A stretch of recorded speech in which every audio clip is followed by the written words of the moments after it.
पृथ्वी खतरे में है। भविष्य में कॉस्मोस में होने वाली घटनाएं इसे धमाके से उड़ा सकती हैं या जलाकर इसके टुकड़े टुकड़े कर सकती हैं।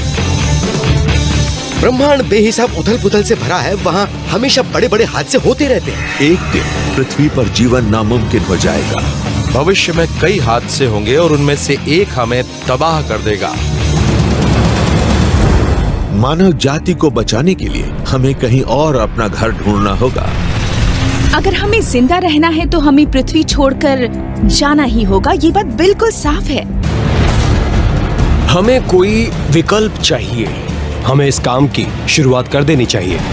हमें सितारों के बीच तक पहुंचने का जरिया और नए घर तलाशने की जरूरत होगी। हम तभी बच पाएंगे।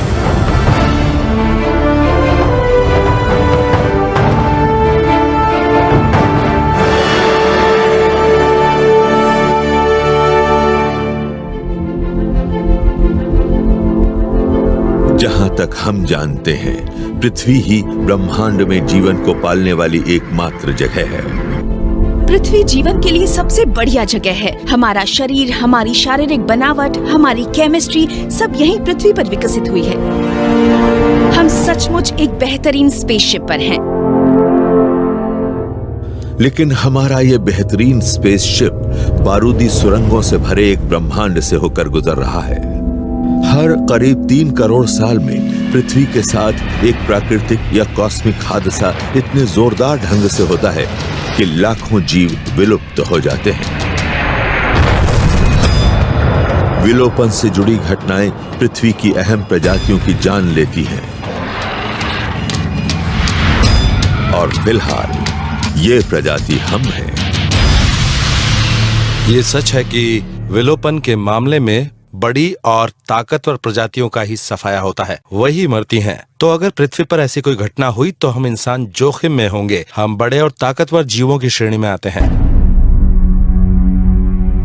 मानव जाति के लिए पूरी दुनिया में होने वाले विलोपन से बचने का एक ही तरीका है कि हम अपने जीन्स एक से ज्यादा ग्रहों तक फैला दें। हमारे सामने कोई विकल्प नहीं है। ये विकास प्रक्रिया जियोलॉजी और फिजिक्स का एक नियम है, वरना हमारा नामो निशान मिट जाएगा। हमें एक ऐसा विशाल स्पेसक्राफ्ट बनाना होगा जो इंटरस्टेलर स्पेस को पार कर सके और फिर दूसरे सितारों के आसपास दूर दराज दुनियाओं में बस्तियां बसा सके। ऐसे में आपको नोआस आर्क जैसी एक नाव की जरूरत होगी, लेकिन यह नाव अंतरिक्ष में चलने लायक होनी चाहिए और साथ ही इसमें पूरी दुनिया की तमाम प्रजातियां भी हों। इस स्पेसक्राफ्ट को बड़ा बनाना होगा, इतना बड़ा कि इसमें नए ग्रहों पर एक स्वस्थ जीन पूल बनाने लायक हजारों लोग बैठ सके। ये इतना बड़ा होगा कि पृथ्वी पर नहीं बनाया जा सकेगा, इसलिए इसे अंतरिक्ष में बनाना होगा जहां पृथ्वी की ग्रेविटी का दबाव न हो। लेकिन आकाश में ऐसा कोई शिपयार्ड बनाना कोई छोटी मोटी चुनौती नहीं है। नासा इस चुनौती का सामना नई तरह के हेवी लिफ्ट रॉकेटों के जरिए कर रहा है, जिन्हें कहते हैं SLS।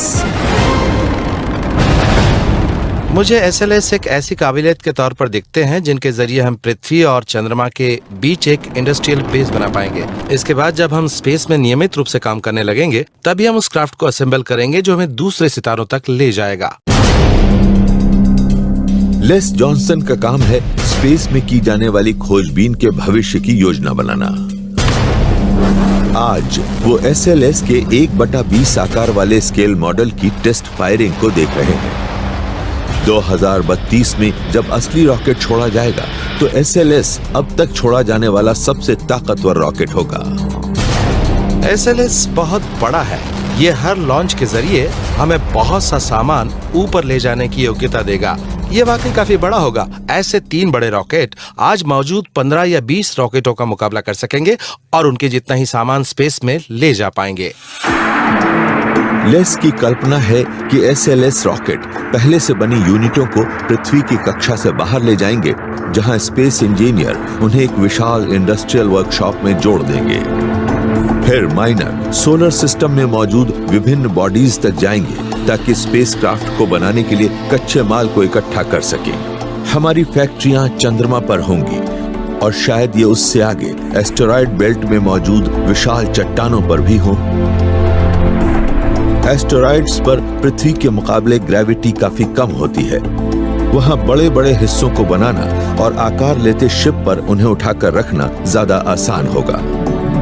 अंदरूनी सोलर सिस्टम हमें आग की विशाल संरचना बनाने के लिए जरूरी तमाम चीजें मुहैया कराएगा, लेकिन एक और दुनिया में बस्ती बसाने के लिए हमें अब तक हमारे बनाए किसी भी प्रोपल्शन सिस्टम से कहीं ज्यादा तेज सिस्टम की जरूरत होगी। स्पेस विशाल है, हमारा सोलर सिस्टम विशाल है। मंगल तक पहुंचने में करीब 1 साल लग जाएगा, लेकिन सितारों के बीच की दूरी तय करने के हिसाब से तो यह अवधि कुछ भी नहीं है। हमारे सूर्य के सबसे नजदीक तारे भी कई प्रकाश वर्ष की दूरी पर हैं। ब्रह्मांड की सबसे तेज रफ्तार चीज प्रकाश को भी वहां पहुंचने में कई साल लग जाते हैं। सूर्य का सबसे करीबी पड़ोसी है 3 तारों का एक समूह जिसे कहते हैं अल्फा सेंटोरी। पारंपरिक ईंधन इस्तेमाल करने वाले किसी स्पेसशिप को वहां तक पहुंचने में हजारों लाखों साल लगेंगे। शिप के वहां पहुंचने से काफी पहले ही क्रू अपनी उम्र पूरी कर चुका होगा, तो फिर किस ईंधन का इस्तेमाल किया जाए? शायद साइंस फिक्शन के पास इस समस्या का हल है, लेकिन ये इतना अच्छा है कि इस पर यकीन करना मुश्किल लगता है। सितारों में दिलचस्पी रखने वाला हर शख्स जानता है कि यह चीज है एंटी मैटर। एंटी मैटर ही किसी इंटरस्टेलर शिप का ईंधन होगा। एंटी मैटर का वजूद है। हम हर साल हाई एनर्जी पार्टिकल कोलाइडर्स में एंटी मैटर के कुछ कण बनाते हैं। हम अपने आसपास जो मैटर देखते हैं ये उसकी एक छवि है, और इसमें एक ऐसा धमाकेदार गुण होता है जो इसे अब तक का सबसे कारगर रॉकेट ईंधन बनाएगा। एंटी मैटर की एक बहुत शानदार बात है, जब एंटी मैटर और मैटर मिलते हैं तो एक दूसरे को खत्म कर देते हैं, यानी मैटर का वजूद ही खत्म हो जाता है। इनसे बन जाती है शुद्ध ऊर्जा। ये 100% कारगर प्रक्रिया है। वैज्ञानिकों ने गणना की है कि एंटी मैटर से चलने वाला कोई रॉकेट प्रकाश की रफ्तार के 15% तक पहुंच सकता है। इतनी गति से तो सिर्फ 8.5 सेकंड में चांद पर पहुंचा जा सकता है। तब हमारे पास लगभग असीमित ताकत होगी। हम ब्रह्मांड में जहां चाहेंगे वहां तक जा पाएंगे। हमारा ये स्पेसक्राफ्ट सिर्फ 28 साल में अल्फा सेंटोरी तक पहुंच सकता है, यानी इंसान अपने जीवन काल में यहाँ पहुंच सकता है। सुनने में यह आइडिया बहुत शानदार लगता है। ढेर सा एंटी मैटर लेते हैं जिसे हम बना सकते हैं और फिर इसे सामान्य मैटर के साथ मिला देते हैं, जिससे हमें बहुत सारी ऊर्जा मिलेगी। लेकिन एंटी मैटर के साथ एक बड़ी समस्या है, और वही इसका फायदा भी है। जब ये मैटर से मिलता है तो ये उसे खत्म करके एनर्जी पैदा करता है। किसी आम फ्यूल टैंक में सिर्फ 450 ग्राम एंटी मैटर भरिए और उससे होने वाला धमाका हिरोशिमा पर गिराए गए 1000 बमों से भी ज्यादा ताकतवर होगा। तो आप इसके साथ क्या करेंगे? आप इसे जेब में रखकर किसी चमत्कार की उम्मीद नहीं करेंगे। अगर ये मैटर से छू जाए तो धमाका हो जाएगा। आप चाहें तो मैग्नेटिक एनर्जी से एक कंटेनमेंट फील्ड बना सकते हैं। ये एक मैग्नेटिक बॉटल है। ये मैटर से नहीं बनी है, ये बनी है मैग्नेटिक फील्ड लाइन से। आप एंटी मैटर को इसमें रख सकते हैं, ये वहीं रहेगा और मैटर के संपर्क में नहीं आएगा। लेकिन एक समस्या है, क्योंकि आपको जितनी मैग्नेटिक एनर्जी चाहिए उसकी मात्रा बहुत बड़ी होती है और आप उसे यूं ही खत्म नहीं कर सकते, क्योंकि अगर आपने ऐसा किया तो एंटी मैटर बाहर गिर जाएगा और एक जबरदस्त धमाका हो जाएगा। एंटी मैटर को संभालना बहुत ही मुश्किल है। हमें ऊर्जा का एक ऐसा भरोसेमंद स्रोत चाहिए जो लगातार बरसों तक हमारे स्टारशिप को चला सके, और चंद चीजें ही ऐसा कर सकती हैं। इनमें शामिल है फ्यूजन पावर, यानी सूर्य की ही ताकत को इस्तेमाल करना। सूर्य के गर्म और सघन कोर में हाइड्रोजन के एटम आपस में टकराते हैं। इनकी एक दूसरे से टक्कर इतनी जबरदस्त होती है कि ये आपस में जुड़कर बहुत अधिक ऊर्जा छोड़ते हैं। ये होता है न्यूक्लियर फ्यूजन। हम अंतरिक्ष की यात्रा में इसे छोटे स्तर पर एक स्पेसक्राफ्ट में डालकर अंतरिक्ष की बहुत दूर तक की खोज करने के लिए पावर सिस्टम के तौर पर, प्रोपल्शन सिस्टम के तौर पर इस्तेमाल करना चाहते हैं। किसी फ्यूजन रॉकेट की रफ्तार एंटी मैटर से चलने वाले रॉकेट के मुकाबले 2/3 होगी, और सबसे अच्छी बात ये कि इसका ईंधन हाइड्रोजन गैस सितारों के बीच मौजूद विशाल बादलों में मिल सकती है। ये इंटरस्टेलर गैस का इस्तेमाल करके खुद ब खुद बाहरी अंतरिक्ष में रवाना हो जाएगा और सैद्धांतिक रूप में इसे कभी दोबारा ईंधन भरने की जरूरत नहीं होगी।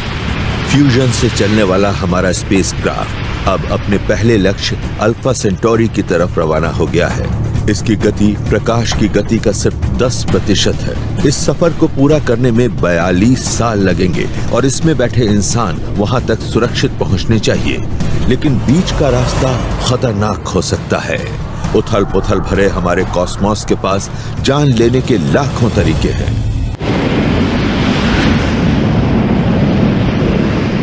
एक विशाल स्पेसक्राफ्ट अपने फ्यूजन रॉकेट चालू करता है। इस शिप के अंदर हजारों इंसान बैठे हैं। वो एक दूर दराज ग्रह पर बस्ती बसाने के एक तरफा मिशन पर हैं। एक दिन हमें ये यात्रा करनी ही होगी। हमें इस ग्रह को छोड़ना ही होगा। एक प्रजाति के तौर पर जिंदा रहने के लिए ये जरूरी है। इस शिप का पहला लक्ष्य होगा सूर्य के सबसे करीब मौजूद स्टार सिस्टम अल्फा सेंटोरी तक पहुंचना। यह सफर लंबा होगा, करीब 40 साल का। इस दौरान क्रू को फिट और स्वस्थ रखना जरूरी होगा, लेकिन यह आसान नहीं होगा। स्पेस में जाने पर इंसान के शरीर में कई बदलाव आते हैं। भारहीन होते ही आपको सिर में एक अजीब सा एहसास होने लगता है। आपको चक्कर आते हैं, उल्टी का एहसास होने लगता है। लीरॉय चाओ इंटरनेशनल स्पेस स्टेशन पर 6 महीने गुजार चुके हैं। इतना समय जीरो ग्रेविटी के नुकसानदेह प्रभावों का अनुभव करने के लिए काफी होता है। आपकी हड्डियों को कोई इम्पैक्ट महसूस नहीं होता, तो शरीर तय करता है कि उसे हड्डियों की जरूरत ही नहीं है और उनमें से मिनरल्स खोने लगते हैं। आपकी मांसपेशियां क्योंकि इस्तेमाल में नहीं आती, तो वो भी बहुत जल्दी कुदरती तौर पर बर्बाद होने लगती हैं। इंसान का शरीर पृथ्वी की ग्रेविटी के साथ रहने के लिए विकसित हुआ है। इसके बिना स्पेस में बिताए गए हर महीने के दौरान हड्डियों का 2% मास घटने लगता है। कार्डियोवैस्कुलर सिस्टम भी बुरी तरह प्रभावित होता है। शरीर के तरल इकट्ठे होने लगते हैं। दिल की धड़कन और ब्लड प्रेशर बढ़ता है। रेजिस्टेंस ट्रेनिंग के जरिए इन लक्षणों को घटाने में मदद मिलती है। हमें स्पेस स्टेशन पर रोजाना 2 घंटे एक्सरसाइज करनी होती थी, ताकि हमारा कार्डियोवैस्कुलर सिस्टम, हमारी मांसपेशियां और हमारी हड्डियां फिट रहें। एक्सरसाइज के जरिए शरीर में क्षय होने की खतरनाक प्रक्रिया रोकी जा सकती है, लेकिन बिना ग्रेविटी वाली अल्फा सेंटोरी तक की 42 साल की यात्रा जानलेवा साबित होगी। जाहिर है हमें भारहीनता का एक स्थायी समाधान चाहिए। हम निकट भविष्य में आर्टिफिशियल ग्रेविटी यकीनन बना सकते हैं। इसका जवाब है सेंट्रीफ्यूगल फोर्स। यही वो फोर्स है जो डेयर डेविल बाइकर्स को सीधी खड़ी दीवारों पर टिकाए रखता है और रोमांच के दीवाने इसी के कारण थीम पार्कों में अपनी सीट पर जमे रहते हैं। रोटेशन इन बाहर फेंकने वाले फोर्स को पैदा करती है और इसे किसी स्पेसशिप में उत्पन्न करना आसान होगा। अगर स्पेस कैप्सूल को घुमाया जाए तो उसमें अंदर मौजूद अंतरिक्ष यात्रियों को आर्टिफिशियल ग्रेविटी का एहसास होगा। अंतरिक्ष यात्रियों की रहने वाली जगह को सही रफ्तार पर घुमाने से हड्डियों और मांसपेशियों का क्षय रोका जा सकेगा, लेकिन स्पेस में दूर तक की यात्रा के दौरान हमारे पहले अंतरिक्ष यात्रियों के लिए कम ग्रेविटी एक बहुत छोटा खतरा होगी। शायद रेडिएशन सबसे बड़ी चुनौती है। हमें रेडिएशन के ज्यादा तेज और ज्यादा ऊंचे स्तर का सामना करना पड़ेगा। सूर्य की सतह से लगातार खतरनाक चार्ज्ड कण, प्रोटॉन और इलेक्ट्रॉन निकलते रहते हैं जो 16 लाख किलोमीटर प्रति घंटा की रफ्तार से चलते हैं। ये चीजें आपके डीएनए को तबाह करेंगी, इनसे कैंसर होगा और ये आपकी जान ले लेंगी।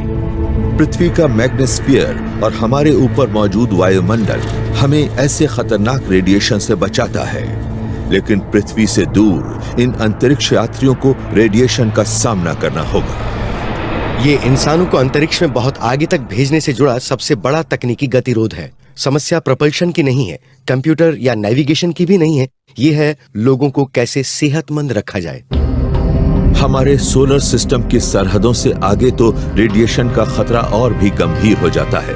चार्ज्ड पार्टिकल्स और भी ज्यादा तेज रफ्तार से आते हैं। कुछ मामलों में अकेले प्रोटॉन्स में भी इतनी ताकत होती है जितनी कि 160 किलोमीटर प्रति घंटा की रफ्तार से आ रही किसी बॉल में। इन कॉस्मिक किरणों के साथ एक और खतरनाक ताकत मिलती है। यह है गामा रेज, जो उथल पुथल वाली कॉस्मिक घटनाओं से पैदा होती है। कॉस्मोस की तमाम घटनाएं, चाहे वो तारों का फटना हो या ब्लैक होल्स द्वारा गैलेक्सीज के बड़े बड़े हिस्सों को निगल जाना, इन सब से बेहद ऊर्जा वाले रेडिएशन और पार्टिकल्स का जन्म होता है। आपने पहले कभी इन पार्टिकल्स को देखा नहीं होता। आपका शरीर इनके मुताबिक ढला नहीं होता। ये आपकी तरफ हर समय आते रहते हैं और वो भी बड़ी ताकत के साथ। गैलेक्टिकल कॉस्मिक रेडिएशन हमारे इन अंतरिक्ष यात्रियों के सेल्स को फाड़कर उनके शरीर को तरल रूप में बदल देगा। सिर्फ एक ही उम्मीद होगी, किसी तरह स्पेसक्राफ्ट को बचाना। विज्ञान कथाओं में स्टारशिप वैसा ही एक सुरक्षात्मक मैग्नेटिक बुलबुला बनाते हैं जो पृथ्वी को बचाने वाले मैग्नेटिक फील्ड जैसा होता है। लेकिन किसी डिफ्लेक्टर शील्ड को बहुत ज्यादा एनर्जी झेलनी होगी और किसी भी इलेक्ट्रिकल उपकरण की तरह इसके साथ भी नाकामी की आशंका जुड़ी होगी। तो सबसे सुरक्षित विकल्प होगा कि ज्यादा उन्नत तकनीक न अपनाते हुए इस शिप को फिजिकल शील्डिंग की एक मोटी परत से ढक दिया जाए। शील्डिंग कोई छोटी मोटी समस्या नहीं है। ये मामला सिर्फ लैंड वगैरह के इस्तेमाल तक ही सीमित नहीं है। हकीकत ये है कि अगर आप ऐसा कुछ करेंगे तो ये रेडिएशन को जज्ब कर लेगी और फिर इसे ज्यादा खतरनाक ढंग से छोड़ेगी। धातुओं से ये काम नहीं होगा, लेकिन वैज्ञानिकों ने एक कमाल का विकल्प ढूंढा है। कॉस्मिक किरणों से बचाने वाली एक बहुत ही साधारण चीज भी मौजूद है, पानी। और जब आप इंटरस्टेलर स्पेस में कदम रखेंगे तो इसे आपको अपने साथ ले जाना होगा। पानी में मौजूद hydrogen atom high energy particles को जज्ब कर लेते हैं और अगर पानी की मात्रा पर्याप्त हो तो ये गामा रेज को भी रोक सकता है। इस शिप के रिहायशी हिस्से के बाहर पानी से भरी एक मोटी बाहरी परत होगी और उसके भी बाहर दूसरी परत में शिप की हाइड्रोजन सप्लाई होगी, इसके फ्यूजन इंजिन्स के लिए। अब हमारे अंतरिक्ष यात्री रेडिएशन सिकनेस से सुरक्षित रहेंगे और कृत्रिम ग्रेविटी के कारण उनके शरीर भी मजबूत बने रहेंगे। अब सबसे बड़ा खतरा है क्रू के उनके दूसरे साथी।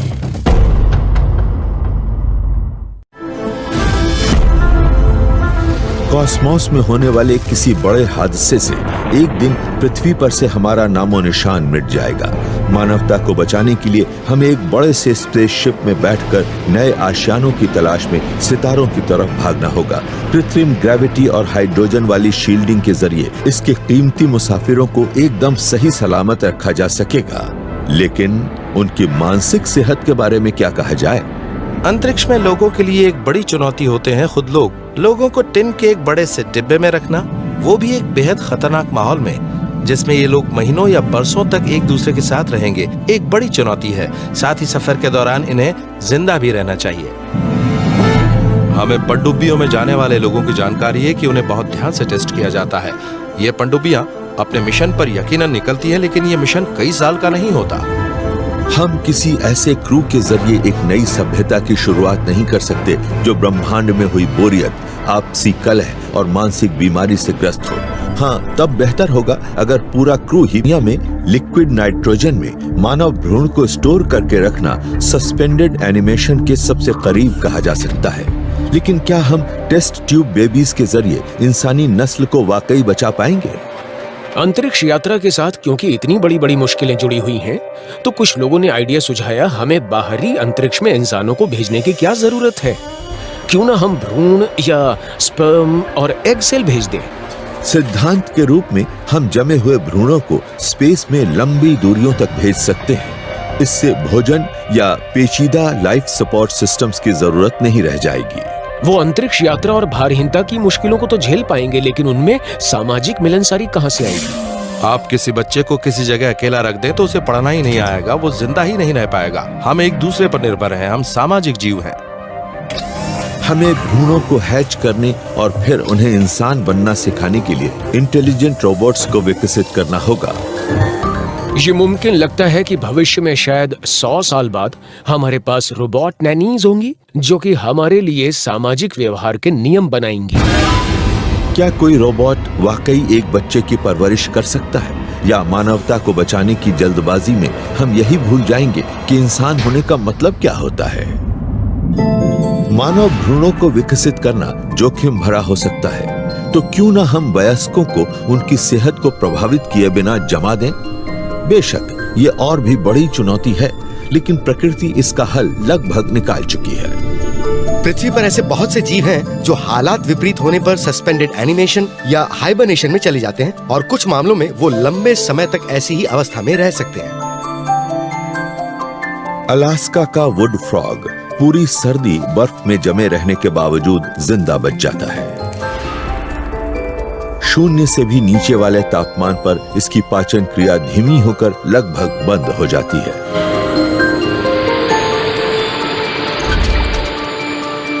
बर्फ के पिघलने पर मेंढक में फिर से जान पड़ जाती है और ये यूं चल पड़ता है जैसे कुछ हुआ ही ना हो। क्या कभी इंसान भी ऐसा कर पाएंगे? जब आप किसी जिंदा जीव को जमाते हैं तो बर्फ के कण बनकर फैलने लगते हैं। इससे कोशिकाएं फटकर तरल में बदल जाती हैं। तो जम जाने के बावजूद मेंढक कैसे जिंदा बच जाते हैं? इसका जवाब है इनके खून में मौजूद एक एंटीफ्रीज, और ये है ग्लूकोज। तो बेशक इनके आसपास का माहौल ठोस बर्फ वाला होता है, लेकिन इनकी सेल्स के अंदर फिर भी तरल रहता है। पर इंसानों के साथ दिक्कत यह है कि एंटीफ्रीज की इतनी मात्रा हमारी जान ले लेगी।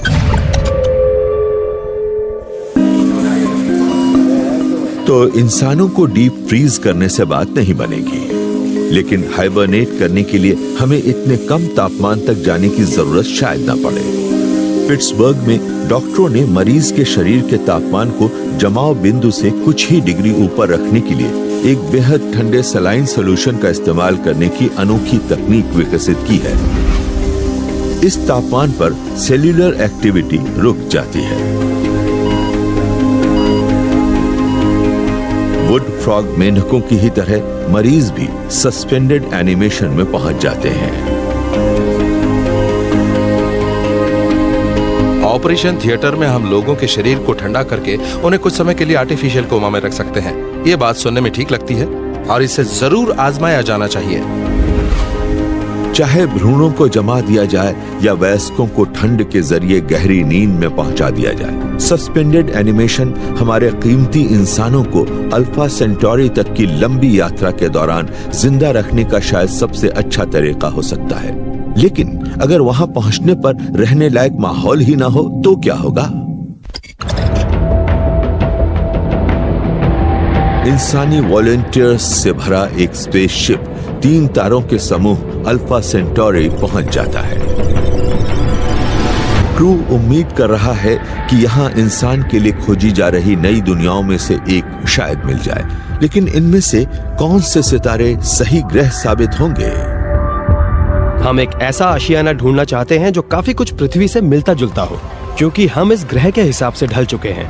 हम यहाँ की ग्रेविटी के आदी हो चुके हैं, यहाँ के वायुमंडल और इसके रेडिएशन के मुताबिक ढल गए हैं। स्पेसक्राफ्ट के डिस्प्ले पर ढेर से सितारे दिखने लगे हैं और जल्दी ही ग्रहों की बाहरी सरहदें भी नजर आएंगी। इन तीनों में सबसे चमकदार का नाम है अल्फा सेंटोरी ए। इसका आकार थोड़ा बड़ा है और हमारे सूर्य के मुकाबले ये थोड़ा ज्यादा चमकदार है। ये स्पेस में अपने इर्द गिर्द ज्यादा गर्मी छोड़ता रहता है। इसका छोटा और ज्यादा ठंडा पड़ोसी अल्फा सेंटोरी बी इतना करीब है कि ग्रेविटी इन दोनों तारों को एक चौड़ी, धीमी और बाइनरी ऑर्बिट में खींच लेती है, जो हर 80 साल में एक चक्कर पूरा करते हैं। हमारे पहले मुसाफिरों के लिए यह खबर अच्छी नहीं है। ग्रह दुर्लभ ही चौड़े बाइनरी सिस्टम्स के इर्द गिर्द स्थिर कक्षाएं बनाते हैं, तो यहां रहने लायक जगह मिलने की गुंजाइश कम ही होगी। लेकिन इन तीनों में से तीसरा तारा उम्मीद बंधाता है। प्रॉक्सिमा सेंटोरी एक रेड ड्वार्फ या एम ड्वार्फ स्टार है। ये इतना छोटा और कम रोशनी वाला है कि सिर्फ आंखों से पृथ्वी से दिखाई नहीं देता, लेकिन पूरी मिल्की वे गैलेक्सी में एस्ट्रोनॉमर्स ने इस तरह के सितारे के इर्द गिर्द पृथ्वी जैसे ग्रह खोज लिए हैं। हमें ये पता चला है कि रेड ड्वार्फ कई मायनों में एकदम सही जगह है। वहाँ शायद बहुत सारे पृथ्वी के आकार वाले ग्रह मौजूद हैं। एस्ट्रोनॉमर्स को पहले ही प्रॉक्सिमा सेंटोरी के आसपास पृथ्वी के आकार का एक ग्रह मिल चुका है। ये तारे के इतना नजदीक चक्कर लगाता है कि इस पर इंसानी जीवन नहीं पनप सकता, लेकिन इसके किसी संबंधी ग्रह पर ऐसा हो सकता है। अगर हम रात में आसमान पर नजर डालें और सबसे नजदीकी एम डॉर्फ तारे, यूं कहिए कि प्रॉक्सिमा सेंटोरी को देखें, तो मुझे उम्मीद है कि हमें बहुत ही कॉम्पैक्ट ऑर्बिट्स में 3 से 6 बहुत छोटे ग्रहों का एक सिस्टम नजर आएगा और उनका ऑर्बिटल पीरियड कुछ ही दिन का होगा।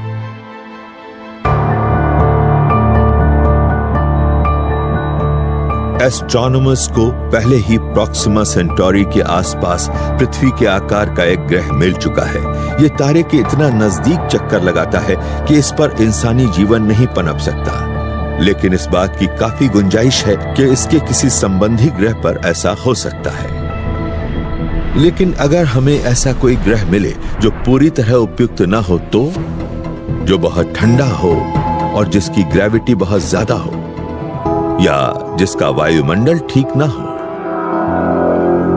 हमें कुदरत ने पृथ्वी पर पनपने के हिसाब से बनाया है, जहां ऑक्सीजन की एक तय मात्रा है, कार्बन डाइऑक्साइड की एक तय मात्रा है और एक खास वजन है। अगर हम किसी दूर दराज ग्रह पर उतरते हैं तो हमें अपने शरीरों को बदलना होगा ताकि हम अलग तरह के माहौल में भी जिंदा रह सकें। हमें खुद में बदलाव लाने होंगे और हमें खुद में ये बदलाव बहुत तेजी से लाने होंगे। इसके लिए हमें दूसरे जीव रूपों से ऐसे जीन्स लेने पड़ सकते हैं ताकि खुद को अपनी जरूरत के गुण दे सकें। शायद यही सबसे अच्छा समाधान होगा। वैज्ञानिक अंतरिक्ष में जिंदा रहने के लिए जरूरी बेहतरीन जीन ढूंढते रहे हैं और शायद वो उन्हें एक ऐसे प्राणी में मिले हैं जिसका आकार रेत के एक कण से बड़ा नहीं है। फिलहाल हम नासा में बहुत ही छोटे जीवों पर प्रयोग कर रहे हैं जिनका नाम है टार्डिग्रेड्स। टार्डिग्रेड्स सख्त जान जीव है। ये बेहद ठंडे तापमान से लेकर उबाल बिंदु तक के तापमान में या 10 साल से ज्यादा वक्त तक खुराक या पानी के बिना जी सकते हैं। सबसे अहम बात ये कि रेडिएशन से अपने डीएनए के क्षतिग्रस्त होने पर ये खुद ही खुद की मरम्मत कर सकते हैं। ये छोटा सा जीव हाथियों के किसी झुंड को मारने जितनी रेडिएशन से भी ज्यादा रेडिएशन झेल सकता है। न जाने कैसे इनका डीएनए खुद की मरम्मत करना जानता है। ठीक ऐसा ही करने के लिए हम इंसान के डीएनए को बदलने की कोशिश कर रहे हैं। एक दिन इन छोटे छोटे जीवों के डीएनए के जरिए हम किसी ऐसे ग्रह पर कदम रख सकते हैं जो इसके रचयिता तारे के रेडिएशन से बेहाल हो चुका हो। जेनेटिक्स में बदलावों से शायद और भी बहुत कुछ हो सकता है। शायद हम कई उग्र परग्रही दुनियाओं में बस्तियां बसा सकते हैं। अगर किसी ग्रह की ग्रेविटेशनल फील्ड ज्यादा बड़ी होगी तो शायद हमें अपनी हड्डियों की, अपनी मांसपेशियों की ताकत को बढ़ाना पड़े ताकि हम जब भी किसी बड़े ग्रह की सतह पर चलें तो दब के कुचले ना जाएं। हम तो शायद अलग अलग वायुमंडलों के हिसाब से भी ढल सकते हैं। अगर हम किसी ऐसे ग्रह पर पहुंच जाएं जहां ऑक्सीजन का स्तर अलग हो, कार्बन डाइऑक्साइड का स्तर अलग हो, तो शायद हमें अपने मेटाबॉलिज्म की दर भी बदलनी पड़े।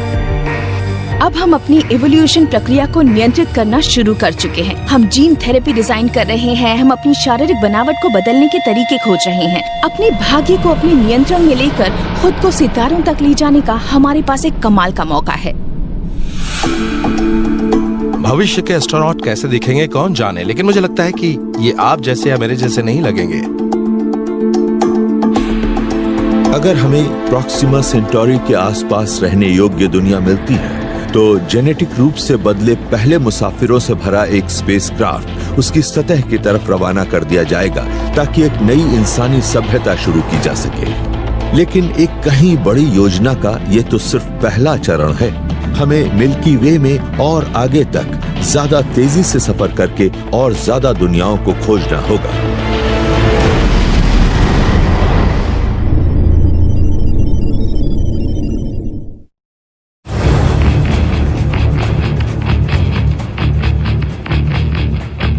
एक दिन पृथ्वी को किसी इतनी जबरदस्त कॉस्मिक घटना को झेलना पड़ेगा कि इस ग्रह पर से इंसान का नामो निशान ही मिट जाएगा। अगर हमें भविष्य में भी अपना वजूद लंबे समय तक बचाए रखना है तो हम इंसानों को पृथ्वी को छोड़ना ही होगा। हमारी एकमात्र उम्मीद है एक ऐसा स्पेसशिप बनाना जो हमें दूर दराज तारों के इर्द गिर्द मौजूद नई दुनियाओं तक ले जाए। जीवन बहुत नाजुक है, इसीलिए मैं सोचता हूँ कि हमारा वजूद कम से कम 2 ग्रहों पर तो होना चाहिए। हमारा पहला लक्ष्य अब तक तो सबसे आसान था। हमारे स्पेसक्राफ्ट को फ्यूजन से चलने वाले इंजन्स के जरिए प्रॉक्सिमा सेंटोरी तक पहुंचने में 42 साल लगे। लेकिन अब शिप को और ज्यादा दूर दराज दुनियाओं को ढूंढने के लिए और आगे बढ़ना होगा। क्रू को सस्पेंडेड एनिमेशन में रखा जा सकता है, लेकिन फिर भी हर गुजरते साल के साथ उनकी हालत बिगड़ती जाएगी। तो हमें और ज्यादा तेज, लगभग प्रकाश की गति की रफ्तार से जाना होगा। लेकिन एक छोटी सी समस्या है, फिजिक्स के सिद्धांत। आइंस्टाइन ने यह खोजा कि अगर आप प्रकाश की गति जितनी रफ्तार से सफर करने लगे तो हालात थोड़े अजीब हो जाते हैं। प्रकाश की गति के नजदीक पहुंचने पर आपका मास बढ़ता है, यानी आपको चलते रहने के लिए और ज्यादा एनर्जी चाहिए।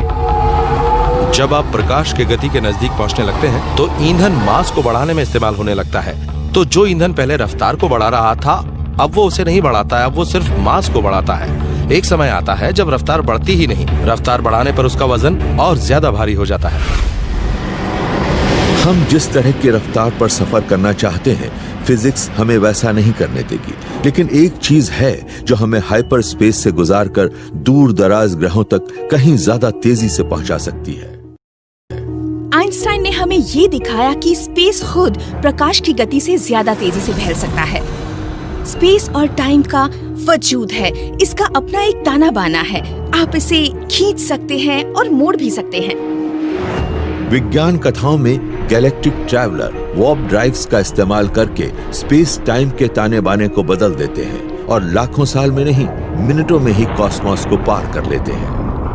मान लीजिए आप एक कमरे में हैं, वहाँ एक कारपेट बिछा है और आपको कमरे के दूसरे हिस्से में जाना है। एक तरीका तो यह है कि आप कारपेट को लें और इसे मोड़ें और अपने करीब ले आएं। फिर मुड़े हुए कारपेट पर कदम रखें, इसे अपने पीछे खुलने दें और इस तरह आप बहुत जल्दी कमरे के पार पहुंच जाएंगे। आप और आपकी मंजिल के बीच मौजूद स्पेस को वार्प करने के लिए ढेर सी ऊर्जा चाहिए। इतनी ऊर्जा पैदा करने के बारे में तो हम सोच भी नहीं सकते। लेकिन आधुनिक फिजिक्स कहती है कि वार्प ड्राइव मुमकिन है, बशर्ते आप शिप के इर्द गिर्द के स्पेस को ही वार्प करें। तो हम जानते हैं कि स्पेस फैलता है और स्पेस सिकुड़ भी सकता है। तो अगर आप किसी शिप में हैं और अपने सामने वाले स्पेस को सिकोड़ देते हैं और अपने पीछे वाले स्पेस को फैला देते हैं तो आप एक वार्प बबल बना सकते हैं और ऐसे आप अपनी रफ्तार प्रकाश की गति से 10 गुना तक बढ़ा सकते हैं। ये नई वार्प ड्राइव स्पेस टाइम में एक तरंग पैदा करती है जो प्रकाश की गति से भी ज्यादा तेजी से चलती है और अपने साथ शिप को किसी लहर पर सवार सर्फर की तरह ही ले जाती है। मैथमेटिशियंस ने आंकड़ों पर नजर डाली है, लेकिन अब नासा लैब में इसे टेस्ट करना चाहता है। क्या ये नामुमकिन है या ये मुमकिन है? मुझे लगता है कि इस सिलसिले में कुछ संभावनाएं नजर आ रही हैं। देखते हैं कि हम इस सिलसिले में कुछ वैज्ञानिक कोशिशें करके मैथ और फिजिक्स को साबित कर पाते हैं या नहीं। हेरल्ड वाइट भविष्य में ये देखने के लिए एक प्रयोग की योजना बना रहे हैं कि क्या वो एक छोटे स्तर पर स्पेस को मोड़ सकते हैं। उन्हें स्पेस में एक जगह पर एनर्जी को फोकस करने की उम्मीद है और फिर वो इसे पार करने वाली लेजर लाइट की प्रगति को नापेंगे। अगर लाइट अपना सफर सामान्य से ज्यादा जल्द पूरा करती है तो वो स्पेस टाइम को मोड़ पाने में कामयाब हो जाएंगे। सब लोग हमेशा मुझसे पूछते रहते हैं कि इसे स्पेसक्राफ्ट में कब इस्तेमाल किया जा सकेगा। देखिए, उससे पहले हमें काफी वैज्ञानिक प्रयोग करने होंगे। हमने इस तरफ ध्यान देना अभी शुरू ही किया है। हमें नहीं पता कि ये कोशिश कामयाब होगी कि नहीं, हमें ये पता लगाना होगा। कामयाब हुई तो बढ़िया, और अगर नहीं हुई तो सोचेंगे कि हमने गणित, विज्ञान और ब्रह्मांड के कामकाज के तरीकों के बारे में कुछ सीख लिया है। एक वार्प ड्राइव हमें सिर्फ 5 महीनों में प्रॉक्सिमा सेंटोरी तक पहुंचा देगी और उससे आगे वाले 50 सितारों तक कुछ 1 वर्षों में। लेकिन फिर भी इसे हमारा गैलेक्टिक अहाता ही कहा जाएगा। मिल्की वे के दूर वाले हिस्से तक की वार्प ट्रिप में 10,000 साल लगेंगे।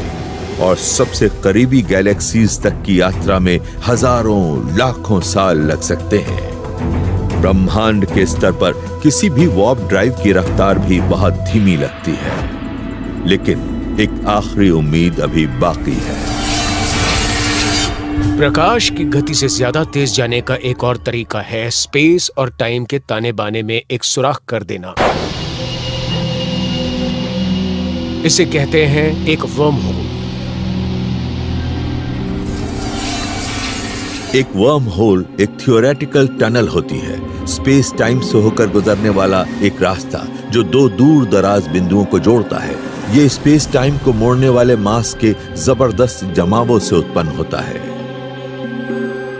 आप एलिस के लुकिंग ग्लास की कल्पना कीजिए। आप अपना हाथ इस लुकिंग ग्लास में डालिए और आपका हाथ गैलेक्सी के दूसरी तरफ पहुंच जाएगा। अगर हमारा स्पेसक्राफ्ट इस कॉस्मिक शॉर्टकट में दाखिल हो सके तो हम पलक झपकते ही हजारों प्रकाश वर्ष का फासला तय कर सकते हैं। बस दिक्कत यह है कि एस्ट्रोनॉमर्स ने कभी इस शॉर्टकट को देखा नहीं है और ऐसा कोई रास्ता बनाने की कोशिश करना घातक होगा। वर्म होल के किसी भी छोर पर एक टनल बनाने के लिए स्पेस को मोड़ने के वास्ते आपको ढेर सारा मास पैदा करना होगा, लेकिन मास अपनी तरफ खींचता है। और हम ये साबित कर सकते हैं कि अगर सिर्फ सामान्य मास हो तो वर्म होल के दोनों छोर वर्म होल से होकर गुजरने में लगने वाले समय से भी कम वक्त में एक ब्लैक होल बनाने के लिए कोलैप्स कर जाएंगे। मुझे नहीं लगता कि आने जाने के रास्ते के रूप में वर्म होल कभी कामयाब होंगे, लेकिन एक बात है, जो लोग ये कहते हैं कि विज्ञान में फला चीज नहीं हो सकती, वो गलत साबित होते हैं। तो मैं ऐसा नहीं कहूंगा। ऐसा होना मुश्किल है, लेकिन हो सकता है। वार्प ड्राइव्स और वर्म होल्स दूर की कौड़ी है। फिलहाल फ्यूजन ही वो संभावित ईंधन है जो हमें सितारों तक ले जाएगा, लेकिन किसी विशाल स्पेसक्राफ्ट को इतने ग्रहों तक जाकर बस्तियां बसाने में शायद लाखों साल लग सकते हैं, जिससे हमारे अस्तित्व की गारंटी हो सके। फ्यूजन के जरिए ज्यादा तेज रफ्तार से जाने का एक ही तरीका है, स्पेसशिप को छोटा बनाना, इतना छोटा कि उसमें लोगों के लिए जगह ही ना हो। तो क्या इसे खेल खत्म समझा जाए या बिना इंसानों के भी मानव नस्ल को बचाया जा सकता है? अभी कुछ ही समय पहले तक एस्ट्रोनॉमर्स को यह भरोसा नहीं था कि वो रात में आसमान में जो तारे देखते हैं उनकी परिक्रमा करने वाले ग्रह भी होते हैं। शायद सूर्य अनोखा था और मिल्की वे में पृथ्वी ही अकेली थी। लेकिन पिछले 20 साल के दौरान हमने चौंका देने वाले एक सच का खुलासा किया है। ऐसा लगता है कि गैलेक्सी में मौजूद तारों के एक बड़े हिस्से के अपने ग्रह हैं। इनमें से कई तारों के तो कई ग्रह हैं। ये एक्सोप्लैनेट्स आकार में गैस के विशाल ग्रह जुपिटर से भी बड़े हैं, तो पृथ्वी जैसे पथरीले भी, और ये हर कहीं नजर आते हैं। हमारा ग्रह पृथ्वी अनूठा नहीं है, ये तो दुर्लभ भी नहीं है। ऐसे असंख्य ढेर से ग्रह मौजूद हैं जो बिल्कुल पृथ्वी जैसे हैं और दूसरे सितारों के इर्द गिर्द चक्कर लगाते रहते हैं। शायद कुछ सकते फ्यूजन इंजनों से चलने वाले और हजारों इंसानी वॉलंटियर्स से भरे किसी विशाल स्पेसशिप से हमें हमारे सूर्य के नजदीक रहने योग्य दुनियाओं में बस्तियां बसाने की काबिलियत मिलनी चाहिए। लेकिन मिल्की वे के दूर वाले हिस्सों तक पहुंचने के लिए हमें किसी दूसरी योजना की जरूरत होगी। एक अनोखा समाधान होगा कि इंसानों के बजाय छोटे रोबोट्स को वहां भेजा जाए। जब मैं सोचती हूँ कि हम इंसानी मस्तिष्क और इसके कामकाज के बारे में कितना कुछ सीख रहे हैं और फिर भी बहुत कुछ सीखना बाकी है, तो मुझे लगता है कि एक दिन ऐसा आएगा जब हम खुद को किसी रोबोट में समा पाएंगे। आप कहेंगे ये तो बहुत बुरा होगा क्योंकि हम उन ग्रहों पर इंसानों को पहुंचाना चाहते हैं। तो अगर आप वाकई साइंस फिक्शन जैसा कुछ सोचना चाहते हैं तो क्यों न एक ऐसी मशीन को वहां ले जाएं जो वहां इंसान बना सके।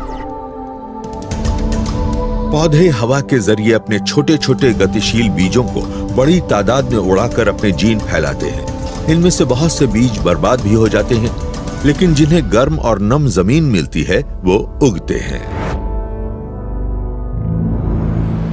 अब जरा स्पेस में बीजों की तरह छोटे छोटे नैनो रोबोट्स को फायर करने के बारे में सोचिए, जिनकी हार्ड ड्राइव में इंसानी जीनोम नक्श हों। अगर वो किसी ऐसे नम और गर्म ग्रह के वायुमंडल में पहुंचते हैं जो इंसानों के लिए उपयुक्त हों, तो वो पनप जाएंगे। उन्हें उस ग्रह पर जो चीजें मिलेंगी उनसे वो आशियाने बनाएंगे और किसी तरह उनके अंदर रहने के लिए इंसानों को भी पैदा कर देंगे। हो सकता है कि हम हजारों नैनोशिप्स को या लाखों नैनोशिप्स को बीजों की तरह एक नजदीकी तारे तक इस उम्मीद में भेजें कि उनमें से कुछ तो अपनी मंजिल तक पहुंच ही जाएंगे। शून्य से मानव बनाने की टेक्नोलॉजी अभी सचमुच बहुत दूर है, लेकिन इससे पेचीदा और दार्शनिक सवाल पैदा होते हैं। हम सिर्फ इंसानों को क्यों बचाएं? पृथ्वी पर तो 80,70,000 अन्य प्रजातियां भी मौजूद हैं, उन्हें क्यों नहीं बचाना चाहिए? अगर हम पृथ्वी पर मौजूद सभी जीवों को नहीं भेज सकते, तो दूर दराज दुनियाओं तक क्यों न सिर्फ बैक्टीरिया को भेजकर बाकी काम विकास प्रक्रिया को करने दिया जाए?